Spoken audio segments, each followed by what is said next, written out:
Bukog nga may bukog. Papanggap ka na naman ba? Baka naman gawa-gawa mo lang ang recording na yan. Bakit? Natatakot pa Bukog kayo sa pakinggan? maka bukog. Bakit namin pakikinggan ang pekeng? Tama na, Mr. Joe. Tumahimik po kayo. Ayoko nang marinig ang paliwanag mo. Talangang damit na to. Ano po yan? Nagkakahalaga ng milyon. Ito, hinarang nila. Pakulit mo na yan ngayon din. Nagkakahalaga ng milyon. Habarin mo na yan. Pinahuhubad mo ba ako? Kapag hinubad ko to, wala na akong maisusuot. Tangning, nagsisinungaling ka naman.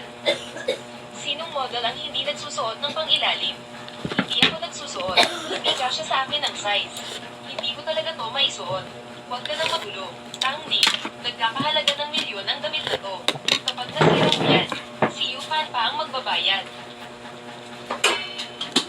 Tangning, habarin mo na yan. Ano ka ba para magsuot ng ganyang kamahal na damit? Huhuberin mo ba o hindi? Kapag hindi mo huhuberin, ako ang maghuhubad sa'yo. Lumayo ka. Layuan mo ako. Habarin mo yan.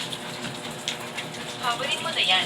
Wala na akong maisusuot. Kaya nga mauna na ako. Mr. Joe, tulungan niyo po ako. Lumayas ka. Pinahuhubad kita. Bingi ka ba? Bitaw ako. Bitaw. Habarin ko. Aw.